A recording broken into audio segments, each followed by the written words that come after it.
everybody. Welcome to Studio B. I am your host, Pastor MDH. Thank you very much for joining us here on the set today. Remember, like, follow, subscribe, and right at the bottom of that, there's a couple of things that you can do to help this podcast out. Hit that thanks button. Feel free, as led by the Lord, to kind of encourage us by donating and doing what you do to help this podcast keep on moving here on the set of Studio B. Today, I want to ask you a question, man, and that is, how are you doing? I have been getting into some conversations here recently, man, because if you've been living in this world for any length of time, you know that things are topsy-turvy. Things are going crazy. Right now, gas, the average price per gallon in the United States of America is $5.40 a gallon. The average cost of diesel is $6.20 a gallon. We have a baby formula shortage. We have a tampon shortage. There's a lot of stuff going on in these United States of America. Now, let me just say this. I want to start off with the top and kind of work my way down. Listen to me, everybody. I am a born-again Christian who loves the Lord Jesus with all of my heart, my mind, and my soul. I will look to the hills from which cometh my help, because all of my help does come from the Lord. Yes, my Father owns the cattle on 1,000 hills. All the silver and all the gold is his. I will never be in lack. I know that God provides. So I know all of those things, and I believe those things to the depths of my being. However, in addition to that, it is ridiculous that we are paying $5 a gallon for gas. And it is hurting people right now in ways that they have not felt before. $5 a gallon is a big, big, big deal.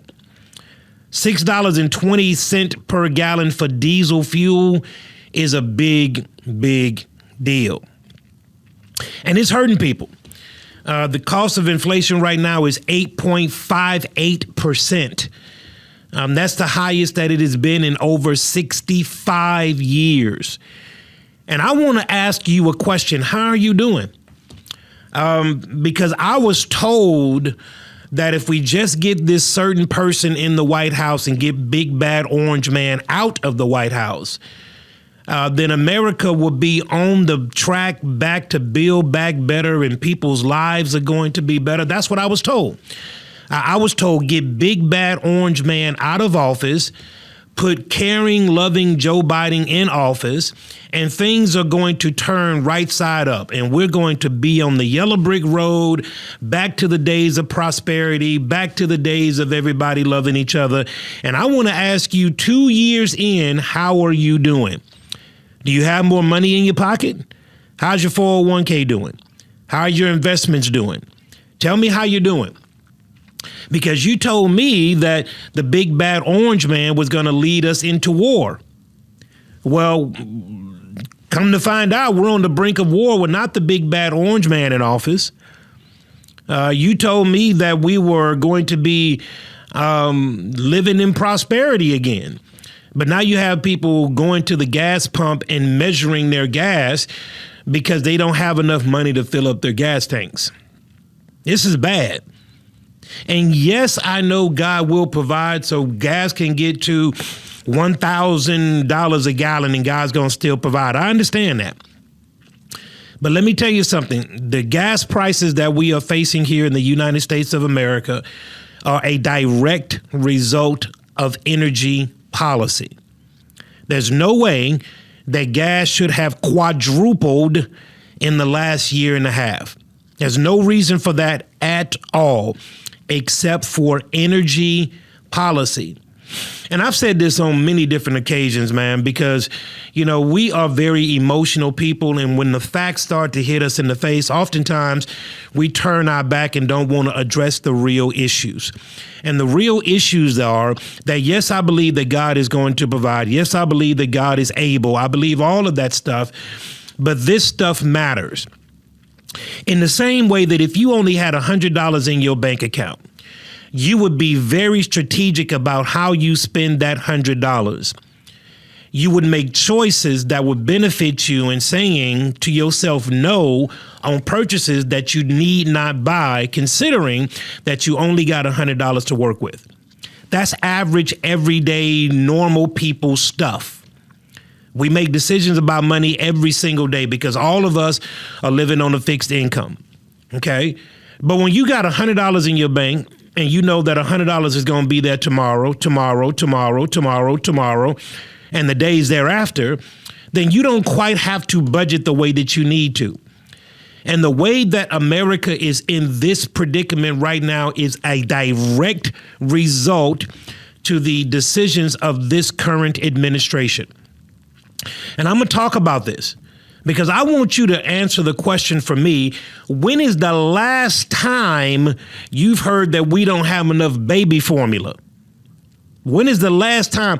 If you're 50, 60, 70, 80 years old, maybe you can go back to World War I, World War II, when shortages were everywhere because all of these companies were turning internal to start making bullets and tanks and all of this other stuff. So the common goods for the common man were at a shortage because these people stopped making those goods and turned their energy toward the war effort. Maybe if you're old enough, you can think about that. But you've never seen a shortage of baby formula. You've never seen a shortage of tampons. There's not enough tampons on the shelves. We have a tampon shortage in America. Oh my gosh. We don't have enough tampons. Where did that come from? Like, where are we at? Are we in a third world country or something? We have shortage over here, shortage over there. And all of these things are a direct result to the current administration. I don't want to hear that gas prices are going up because of what's going on in Ukraine. Ukraine has nothing to do with the cost of our gas. Our gas has been going up since or before Russia invaded Ukraine. They've been going up since mid-2021. So I don't want to hear that stuff. I don't want to hear that the baby shortage crisis that we got right now is in results to Ukraine, because Mexico got plenty of baby formula. Mexico got plenty of tampons, plenty of them. So I don't want to hear all that stuff. This is a direct result to current administration and their policies. Now, I said here on this stage, on this set, a year ago, when the government started doing the Oprah program, you get a check, you get a check, you get a check, you get a check, and was just passing out money like candy. And I said here on this set, and I said that is going to be dangerous and it's going to come back to bite us in the butt. Just find the podcast. It's out there floating around in cyberspace somewhere. And I said by doing that, you are liquefying the economy. You are adding liquid currency to the economy without putting anything to back that currency. You're overstimulating the economy. That is a direct result, these stimulus packages. 3.5 billion, 6 billion, all these other billions that will pass through Congress many times under the shadow of night. That has now come back to bite us because the economy is staggering on itself, which is causing inflation to go through the roof. And I'm going to explain to you what inflation is. So I want to ask you, how you doing? Stocks right now are not doing well. Your 401k is not doing well. Crypto just fell through the floor just a week ago. How you doing? How are you doing? How are you doing? And if we got this place by policy and decision, we can change course. I love what Patrick Betts said when he said the most genius move that the U.S. government ever made was the stimulus by putting money into the hands of the poor, because they knew it would be an immediate trickle up to the rich.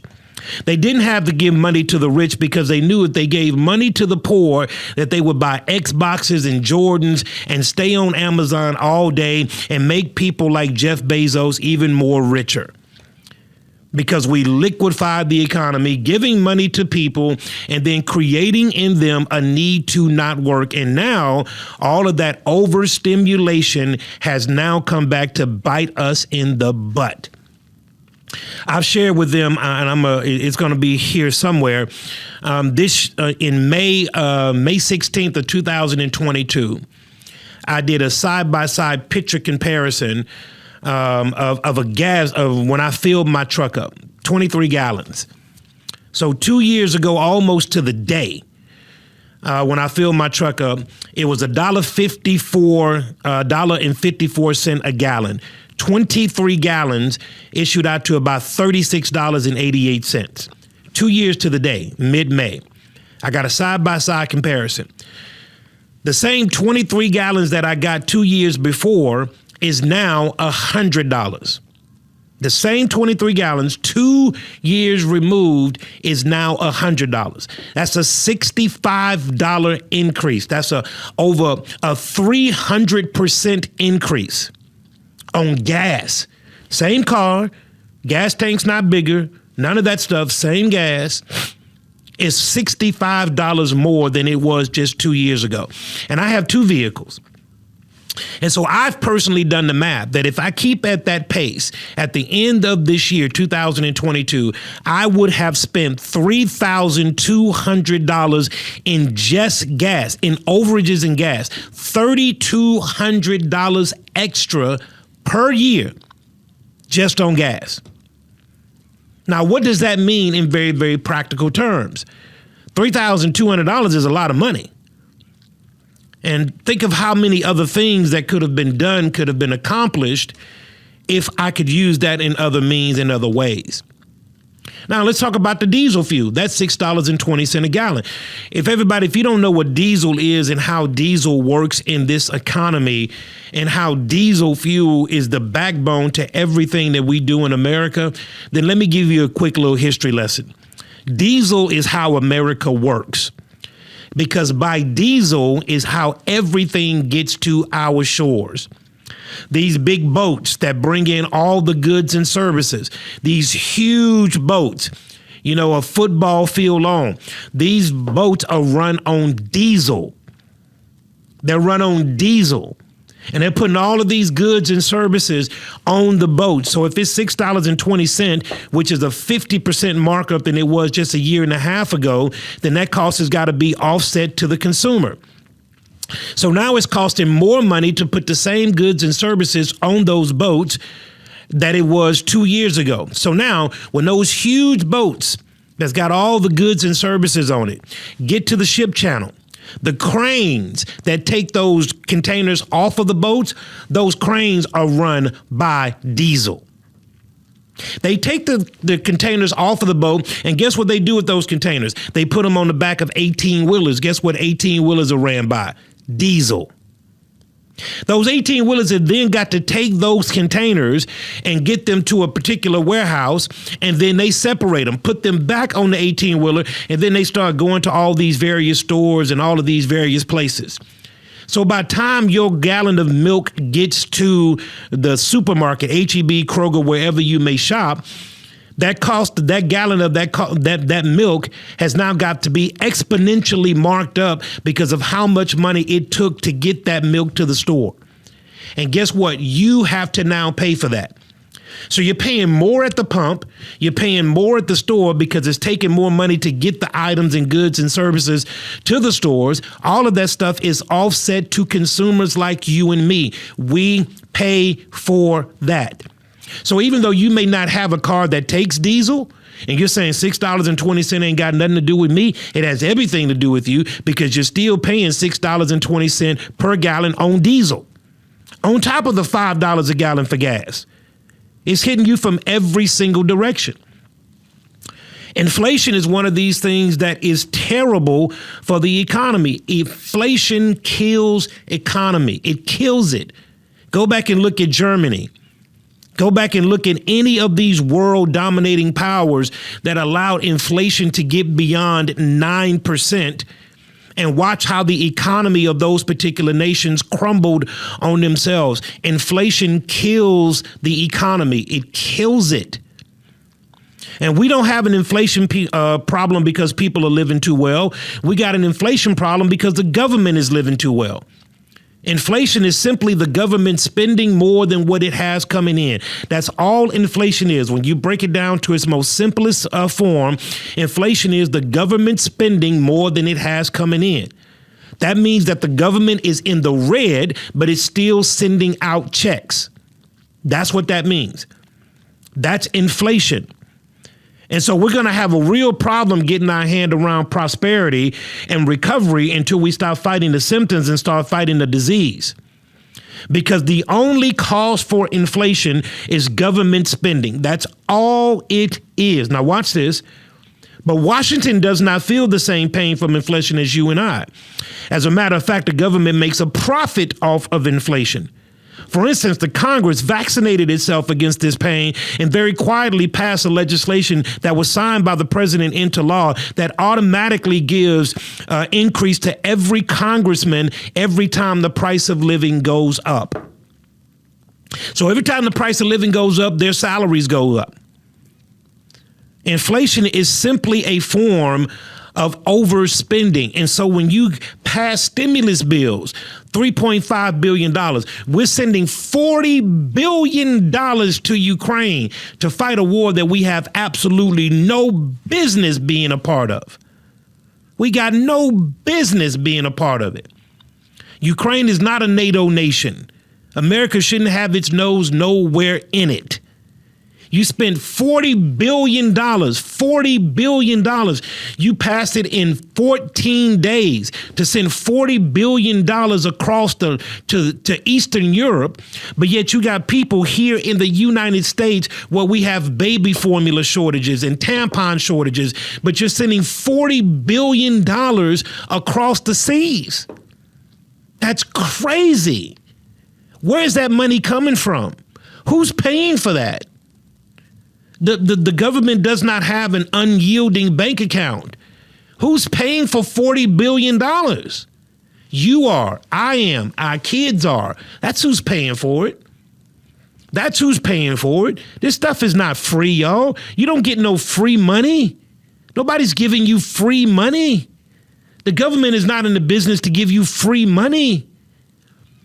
And all of these stimulus checks that were going out there, we were rewarding people to stay home. That's why I always told you that all of this stuff was cooked up from the beginning. All of this stuff was a mastermind plan, and it played out perfectly. But now we are reeling from its effects. We have now a labor shortage in the United States of America. We have right now 3.6 million jobs that are ready to be filled, but can't be filled because we don't have people who want to work now. We don't have people that want to work.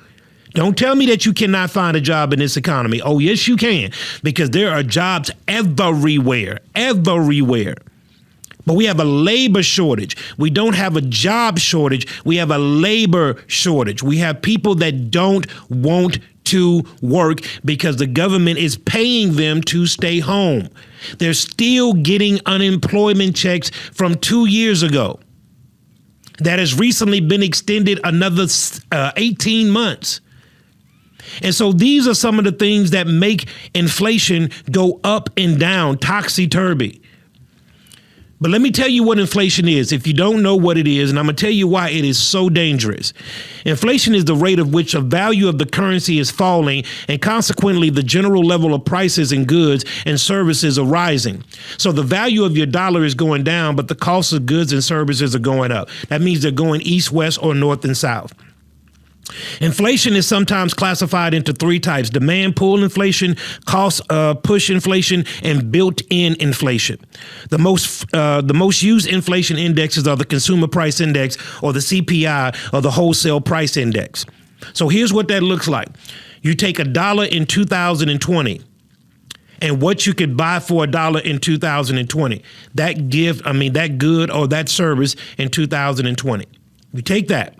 In 2020, this is how inflation works. You take that dollar and whatever you're buying with that dollar in 2020, You now fast forward to the same time in 2022 where we are. Take that same dollar and that same good and services. That same good and services is no longer can be bought or purchased by that same dollar. Now, inflation usually rises about 3%. So that's why in the investment world, you got to get something that earns you more than 3% to offset the cost of inflation. Inflation hasn't been at an 8.5%, 8.58% in over 70 plus years, 65 plus years. So that same dollar that you bought X with now takes $1.08 to buy. That's now an 8% difference, okay, from just 2 years. To make it more palatable to you, the inflation has risen within the last year 5.2%. Now you think about that. If the value of your dollar is going down, but the cost of goods and services are going up, that means you can't buy anything. That means you can't afford it. That's a problem, y'all. 8.58% inflation is a problem. And inflation can be controlled. Inflation is simply policy and policy decisions. Everybody, if you just go to Alaska, I know many people done forgot that Alaska is a part of America. But if you just go to Alaska, we got billions of barrels of oil in Alaska. We can cut out our foreign dependence on oil quickly. As a matter of fact, Biden just wrote an op-ed, or not an op-ed, wrote a letter to the EAU asking them to ramp up oil production so that they can ease the prices here in America, to which they said, no, thank you, we're not going to do that. But we got billions of barrels of oil in Alaska. But the tree huggers don't want to drill because of the environment. They want to protect the butterflies, protect the squirrels, and do all this other stuff. We got billions of barrels of oil in Alaska. Direct pipeline, the Keystone Pipeline, which we cut off.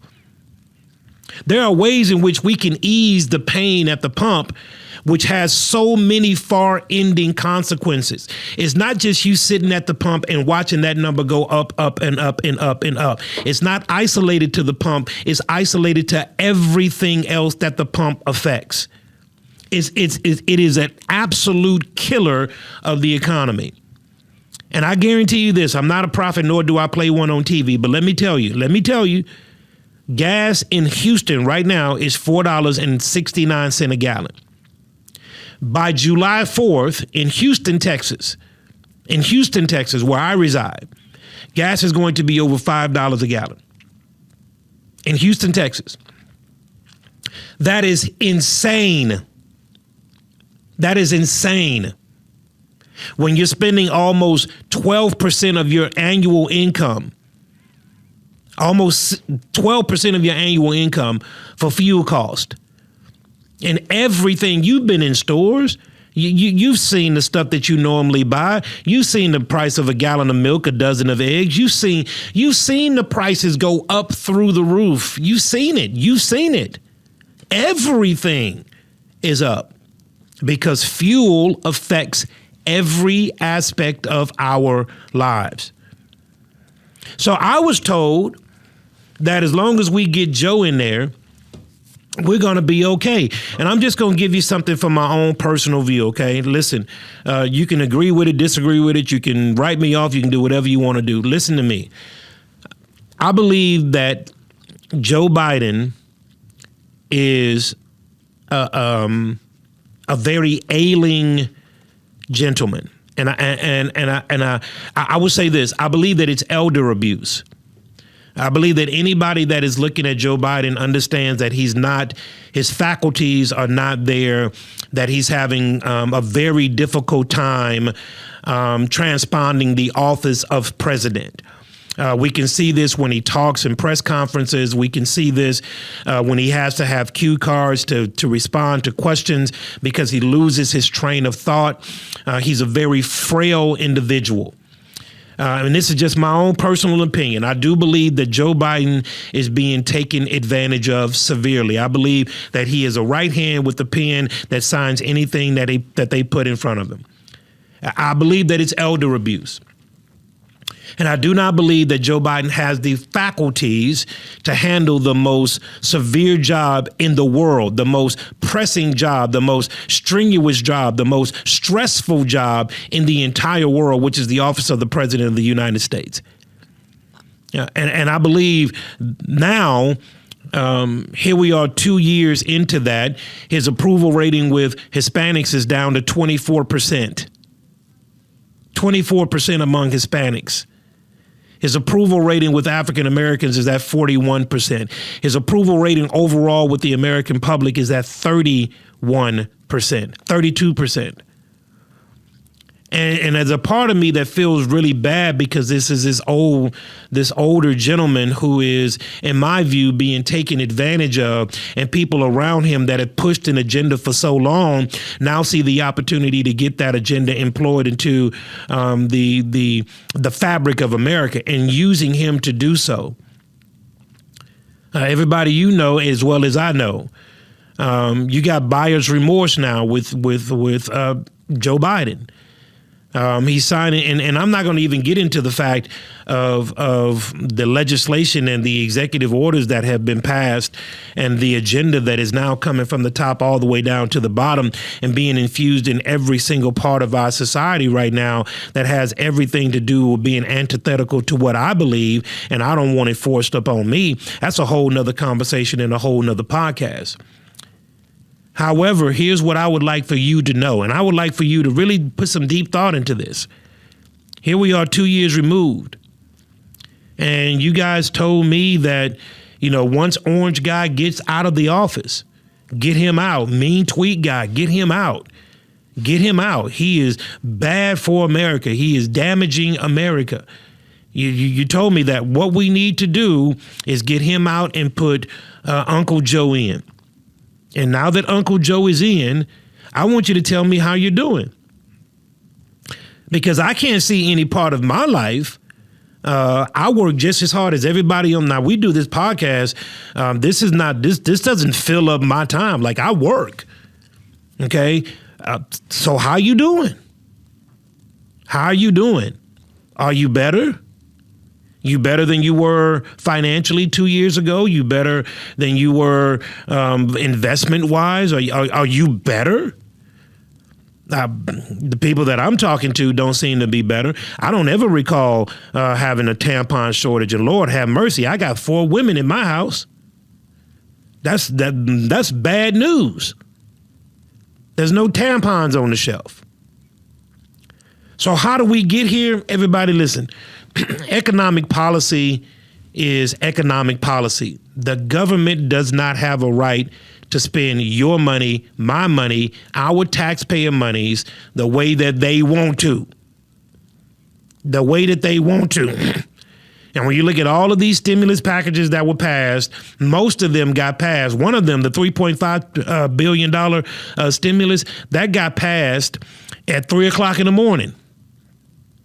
And the package and the bill was 1,900 pages. And it got passed at 3 o'clock in the morning. You tell me, where's all the money going? Seems to me the rich are getting richer and the poor are getting poorer, and the middle class and the people in the middle, the people like you and me and the ones that are watching right now, we're being adversely affected while everybody else is doing what they do. This is the last thing that I'm going to say is this. As a person that has spent a lot of time in finance, I often tell people that what you are seeing right now is a degradation of the middle class. The middle class is what makes America run. The middle class is the oil and the grease of America. Okay, the middle class. The rich people are always going to be rich. Okay, the millionaires, billionaires, those people are always going to be rich, and they're going to always make money. They're going to always make money. The people at the bottom, the poor people, the underprivileged, the underserved, those people are always going to be poor. Jesus even said that you're going to have the poor amongst you. But they're going to be poor because, and they're not going to move too much because they have government subsidies that help them. Okay? So we got food stamp programs, we got WIC, we got CHIPS, we got all of the things that insulate those on the bottom, the poverty, the underserved communities.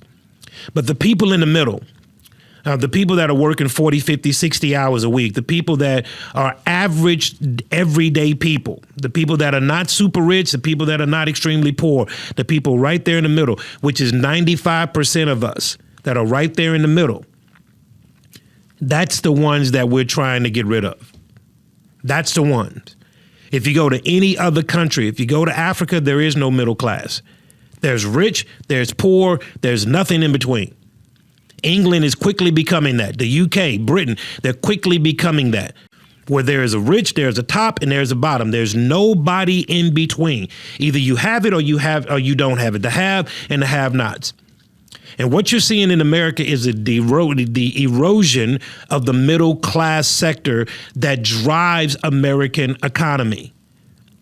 The people like you and me that are doing what we need to do, going to work, putting food on the table and providing for our families. The middle class is the ones that's eroding the most. And so everybody, as you are looking at what's going on in this current society, listen, listen to me. You have to start making some better financial decisions because I don't see this thing getting better. It's not a doom and gloom. It's not an apocalypse. It's not a Chicken Little, the world is falling. It's not that, but we got to make sure that we're saving those pennies and that we are saying no to ourselves on things that we do not need to be purchasing because it's not going to get better anytime soon. That's not a doom and gloom. We just got to prepare. You remember Joseph said that there's going to be 7 years of plenty and 7 years of famine. So you need to save in the 7 years of plenty. So while you still have the opportunity to make a little l'argent, make sure that you're not going out there spending that hard-earned money on foolishness. But everybody, I just wanted to ask you how you doing, man. I want to have a real conversation. Get in those comments. Tell me where you are at and say, hey, man, Pastor Holman, you way off. Hey, Pastor Holman, you way on. Let me know what you think. Get in there. I can handle it all. I want to know how you doing in this economy that has $5 a gallon. Just crazy. But everybody, thank you. We're going to end it here. Because I know I'll make a lot of people mad when we start talking about politics, but you need to go back and look at a previous podcast that I did, that faith and politics go hand in hand. I can be very spiritual and very political all at the same time because my trust, my hope, my faith is not in the government. It's in the Lord Jesus Christ who holds the government in the palm of his hand. But he do wants me to be informed. He do wants me to be educated, and he do wants my voice to be made known. And so I do that in a way that is consistent with biblical beliefs. So, everybody, thank you for joining us here on the set of Studio B, man. We love you guys. Thank you so very much. We got us over the 10,000 mark. We're on our way to 11,000. Man, like, share, comment, get all in there. Man, get on board with Studio B, man. We're going some places. And remember, when the enemy comes in like a flood, God will raise up a standard against him. Remember this, that if God be for you, it's more than the entire world against you. Be informed, be empowered. Studio B.